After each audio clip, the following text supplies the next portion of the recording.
Imagine standing in a quiet room where the air itself feels heavy, as though time has slowed to a crawl.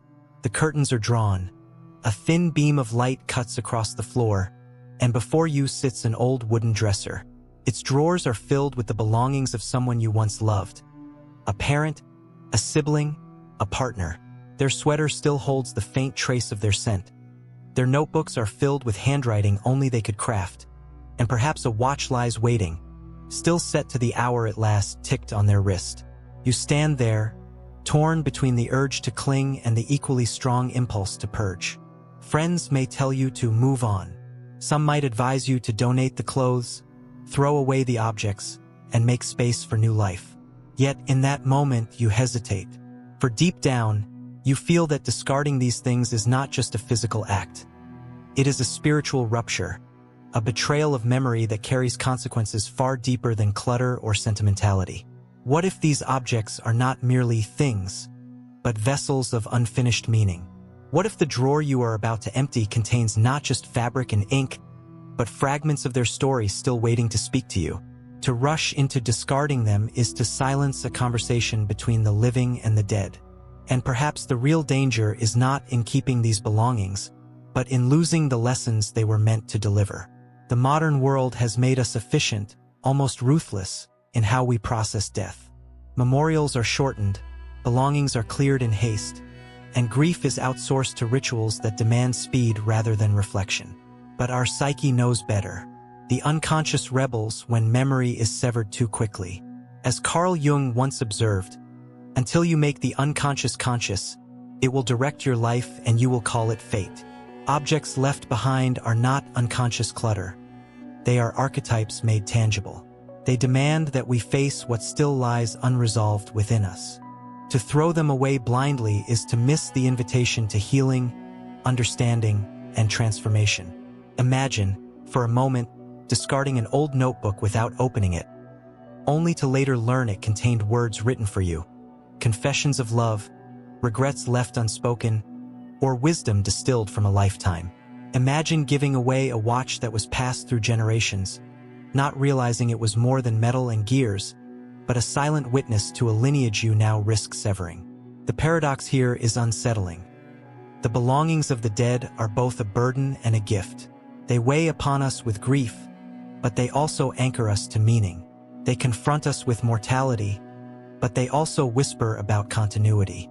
And yet, in our discomfort, we often choose the path of avoidance, removing them quickly, as though erasure equals relief. But relief without comprehension is only delay. In that room, before the unopened drawer, you are standing not just in the presence of memory but at the threshold of transformation. The question is not whether you should keep or discard. The real question is, have you listened first? Have you allowed the silence of these belongings to speak, to reveal why they were held onto, and what they were meant to communicate beyond the span of a single life? We must begin here, with the acknowledgement that these objects are not mute. They are emissaries of the soul, demanding attention before action. To discard without hearing them is to sever a vital dialogue between the living and the departed. And so, the journey begins not with decision, but with listening. To sit before that drawer, that closet, that box of belongings, and admit, there is something here I do not yet understand.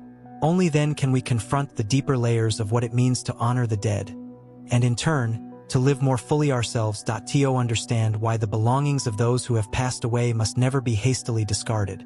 We must confront the intricate way memory weaves itself into the objects they leave behind. Memory is not a passive archive locked away in our minds.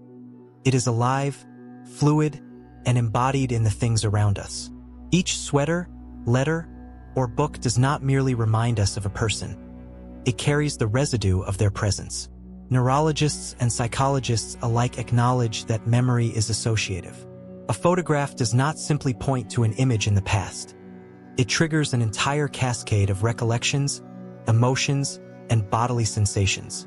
Similarly, the ordinary objects left behind act as keys to dimensions of memory we may not access otherwise. A ring may evoke not just the touch of a hand but the warmth of a laugh, the cadence of a voice, the rhythm of a shared life. These belongings, therefore, are not inert. They are living portals into the ongoing relationship we maintain with the dead. And here lies the paradox. When we attempt to erase these objects prematurely, we are not freeing ourselves from grief but amputating a part of our own psyche. The psyche, Jung argued, resists such erasure. What is suppressed returns in dreams, in unexpected surges of sorrow, in sudden waves of longing that strike when we least expect them. To throw away the watch, the journal, the coat, does not mean we escape grief. Instead, grief takes on a ghostly form, haunting us because we refuse to honor its natural course. Consider how many people, after hastily donating the clothes of a parent or partner, later regret it with a pain sharper than their initial grief. Why? Because the object was not simply fabric or leather. It was a thread in the tapestry of memory, and once gone, that thread cannot be rewoven. Arthur Schopenhauer once wrote, "Every parting gives a foretaste of death, every coming together again a foretaste of resurrection." When we handle the belongings of the deceased, we are parting not just from a person but from dimensions of ourselves that existed only in relation to them. To rush this parting is to sever ties before the psyche has fully integrated the loss. But if we allow the belonging to remain, even temporarily, it offers the possibility of resurrection, of bringing the essence of the lost relationship back into conscious reflection. Objects become more than keepsakes. They are teachers. They reveal to us how deeply we are entwined with others, how love leaves imprints not only on the soul but on the physical world. A hairbrush worn smooth, a book with creased pages, a note tucked between covers. These are intimate artifacts of life, and they remind us that existence is never abstract. It is lived, touched, used, and marked. To hold onto them is to hold onto the concreteness of being, even in the face of mortality. Moreover, there is a psychological necessity to this holding. Grief has stages, yes, but those stages do not obey a clock.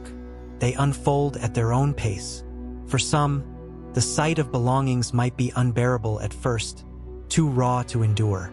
For others, these belongings are the only anchors that keep them from drowning in despair.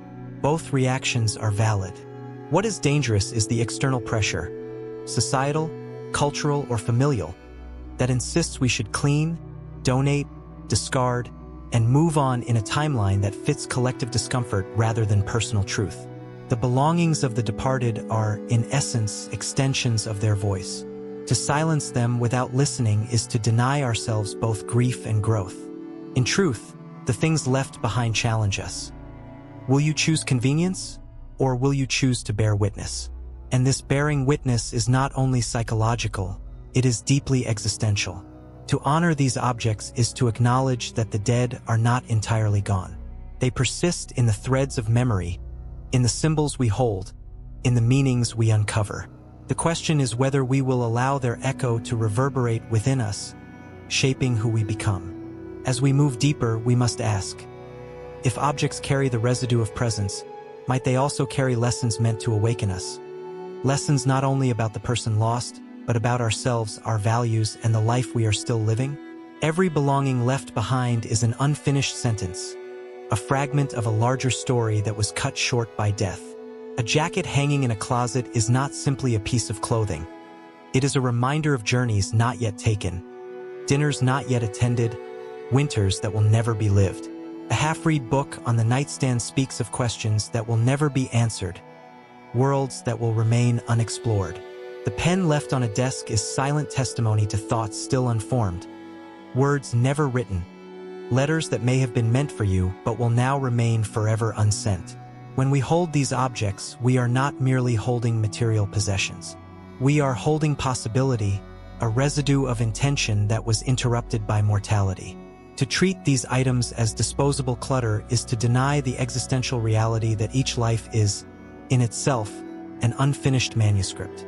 Death interrupts, but the objects remain to remind us of what was left undone. Jean-Paul Sartre once wrote, "Man is nothing else but what he makes of himself. Yet, when death arrives, that self-making halts. The belongings of the deceased become markers of both achievement and incompleteness. They embody the paradox of human existence. We are projects in motion, always unfinished, always becoming, until suddenly we are no more. The objects that remain testify to this incompleteness. They whisper of the fragility of time and the abruptness of endings. To encounter these objects is therefore to confront our own mortality. A half-written letter is not only their unfinished story, it is also a mirror, reflecting the incompleteness within us. How many words have we left unsaid? How many books lie unread on our shelves? How many dreams are stored away in closets, waiting for courage to awaken them? By recognizing the unfinished nature of the belongings left behind, we are forced to acknowledge the unfinished nature of our own existence. But here is where a choice emerges. We can choose to close our eyes, to discard the evidence of incompleteness, and retreat into denial. Or we can choose to listen, to allow the silence of these objects to confront us, to move us, to awaken us to the urgency of life. Every watch left unworn becomes a reminder that our own hours are finite. Every page left unturned becomes an invitation to engage more deeply with the life still unfolding before us. In this sense, belongings of the deceased are not anchors that trap us in grief. They can be catalysts. They remind us not only of who the person was, but also of who we might yet become. They are questions left behind, waiting for us to answer them in the way we live. A father's tools left in the garage may become the spark for a son to continue a craft, not as replication but as transformation. A mother's recipes, scribbled in fading ink, may invite a daughter to not only cook but to preserve, adapt, and expand the tradition. Even the simplest object, a keychain, a scarf, a notebook, can serve as a symbolic torch passed from one life to another. And so, when we ask whether to donate or discard, we must ask something deeper. What story is this object still trying to tell? What unfinished intention does it carry? And how might my own life continue that narrative? The risk of haste is not only the loss of memory but the loss of an opportunity to complete, in some small way, what death interrupted. This is why to keep or release such objects must never be an impulsive act. It must be a conscious act of interpretation, of listening to what is unfinished and choosing whether we will let it live on through us. Objects, then, are not just remnants of the past. They are bridges into the future. They challenge us to see death not as an end, but as a handoff, a relay in which meaning continues beyond the grave. The belongings of the dead are not simply theirs anymore. They are also ours, our responsibility, our inheritance, our chance to carry forward what remains unfinished. Stand before the belongings of the dead long enough, and you may sense something that goes beyond memory, beyond psychology, beyond grief. It is the uncanny impression that their presence lingers in the objects themselves. The coat seems to wait for their shoulders. The shoes appear poised to resume their steps. The pen feels restless without their hand. Rationally, we know they are gone. Yet something in us resists this finality, perceiving in the object a residue of being, as if matter itself has absorbed the essence of the life that once animated it. Cultures across the world have long acknowledged this metaphysical dimension. In many traditions, the belongings of the deceased are treated as sacred, not to be touched carelessly, because they are believed to carry the spirit of the one who has departed.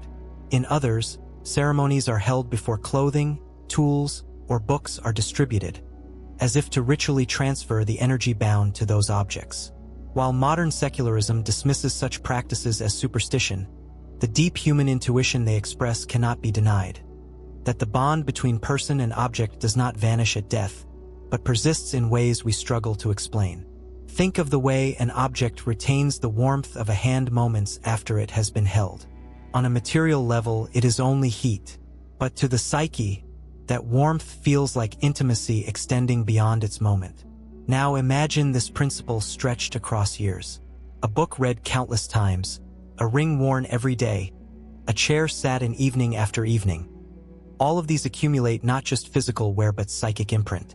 They are not haunted in the crude sense, but hallowed, marked by the invisible continuity of presence. Aldous Huxley once remarked, "There are things known and there are things unknown, and in between are the doors of perception." When we stand before the belongings of the dead, we stand precisely at such a door. We cannot prove what lingers, but we perceive it. Something in us senses that these objects are not merely matter. They are thresholds into mystery. To disregard this perception as irrational is to close the door prematurely, to impoverish our encounter with death and with life itself. The metaphysical presence in objects serves a profound function. It reminds us that relationships do not end with death. They transform. The dead may no longer speak, but their belongings speak for them. They may no longer walk beside us, but their shoes remind us of the paths they once took, and perhaps of the paths we are now invited to follow. This is why the decision of what to do with belongings should never be reduced to efficiency or convenience. To throw them away as if they were mere clutter is to desecrate something sacred. To hold them reverently, even briefly, is to honor the continuity between life and death, presence and absence, memory and mystery. But reverence does not mean paralysis. To keep everything forever is to become entombed in another's life, unable to live our own. The challenge, then, is discernment. Which objects still radiate presence in a way that nourishes us? Which ones weigh us down without giving meaning? Which ones feel alive with significance? And which ones are husks, shells we can release without betrayal? This discernment is not easy. It requires listening, intuition, and humility before the mystery of what lingers. It demands that we treat the belongings not as property to be sorted, but as symbols to be interpreted. Only then can we decide rightly what to keep, what to pass on, what to release. To encounter belongings in this way transforms grief from a private ache into a sacred dialogue. We do not merely let go or hold on. We participate in the ongoing story of the departed soul, acknowledging that even in absence, they continue to shape us. Thus, belongings become more than relics. They become sacramental objects, thin places where the boundary between the seen and unseen grows porous. And if we have the courage to stand in that space, to feel both the loss and the lingering, we may discover that the dead are not as far from us as we think. When a loved one dies, we do not inherit only their possessions, we inherit the responsibility of deciding what to do with them. Every shirt, every letter, every tool is placed in our hands, and with that comes a weight heavier than we often realize. To keep everything can feel suffocating, as though we are living inside a museum of grief. To discard everything too quickly can feel like betrayal, as though we have erased their existence with a few careless gestures. Between these two extremes lies a moral responsibility that demands courage, discernment, and love. This responsibility is not just practical, it is ethical, because the objects left behind do not belong solely to the dead. They belong to memory, to family, to lineage, to history. To handle them is to decide not only what we will remember, but also what future generations will know of this person. That old leather journal may appear insignificant in the present moment, but to a grandchild decades later, it might be the only thread that connects them to their ancestry. What we keep or discard is not just about our grief. It shapes the collective memory of those yet to come. Here, ethics and grief converge in a profound way. To honor the dead means to respect not only who they were, but who they wish to be remembered as. A torn piece of paper scrawled with a dream, an unfinished project left in the garage, even a worn-out pair of shoes. All of these reveal something about the essence of their humanity. If we discard them without reflection, we risk silencing truths they left behind, truths that might one day guide us, or those who follow us.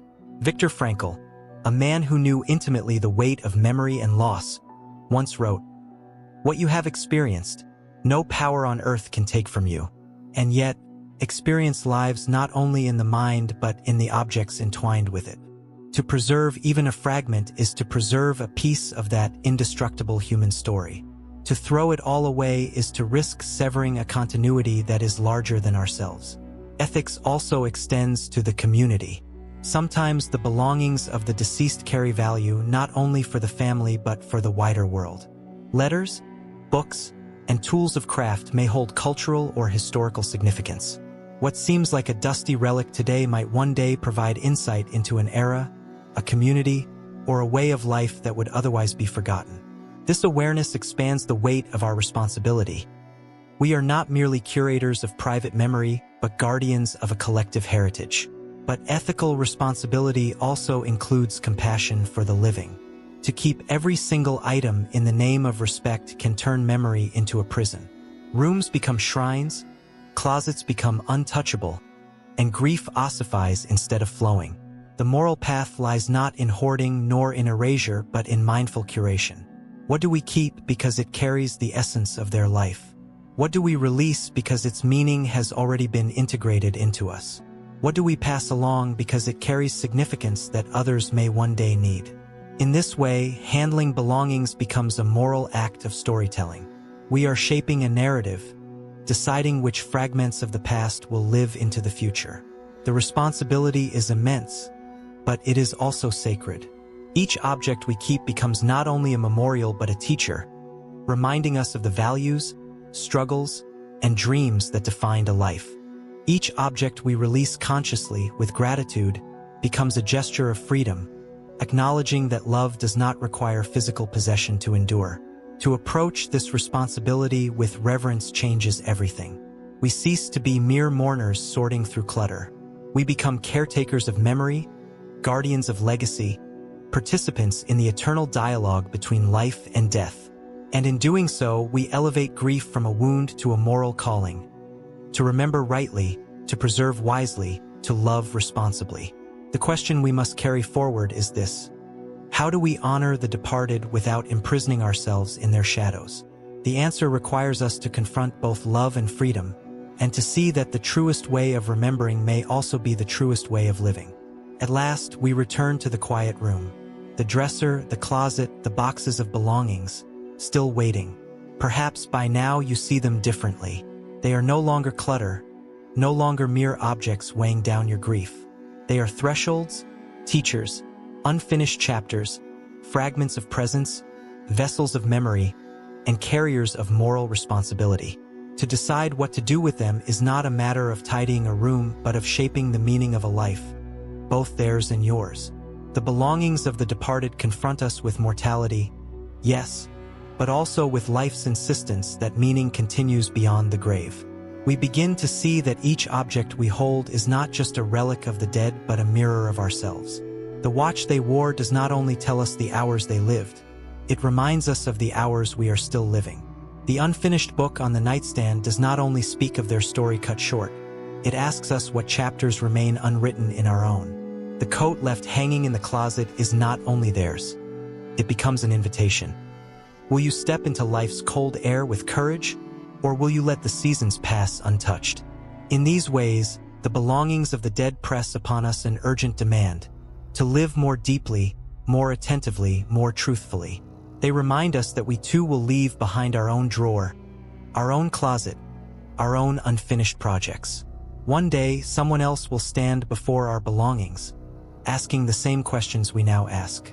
Will we leave them fragments of courage, wisdom, love, and authenticity? Or will we leave them only the debris of avoidance, fear, and unfulfilled intention? Friedrich Nietzsche once declared, "He who has a why to live can bear almost any how." The belongings of the departed help reveal that why. They force us to grapple with the reality that life is finite, but meaning is infinite, so long as we dare to engage with it. Every belonging, preserved or released, becomes a symbolic act of answering that why. Do we live merely to accumulate, or do we live to transform? Do we treat death as the end of story, or as a passage into new meaning? Here is the paradox that transforms grief into wisdom. The belongings of the dead are not really about the dead. They are about us, the living. They reveal how we carry memory, how we shape legacy, how we confront mortality, and how we choose to live in the presence of absence. To handle them rightly is to handle life rightly. To treat them as sacred is to treat existence itself as sacred. So when you find yourself standing in that room, facing the weight of what remains, do not rush. Do not discard in haste or cling in fear. Instead, pause. Listen. Ask what the object is trying to teach you, what unfinished story it carries, what reflection of your own life it reveals. Keep what resonates with love. Release what you can with gratitude, and let every act become part of a greater conversation with memory, legacy, and meaning. For in the end, the true betrayal is not throwing away or keeping, but failing to hear. The sweater, the watch, the book, the letter, they are voices. They are echoes of lives that once shaped yours, and they now call you to live with greater depth, greater purpose, greater truth. And when your own hour comes, may you leave behind not just possessions, but symbols. Not just belongings, but reminders. Not just objects, but invitations for others to live fully, as you once dared to. For the belongings of the dead do not simply mark what was lost. They reveal what still remains, and what might yet be found.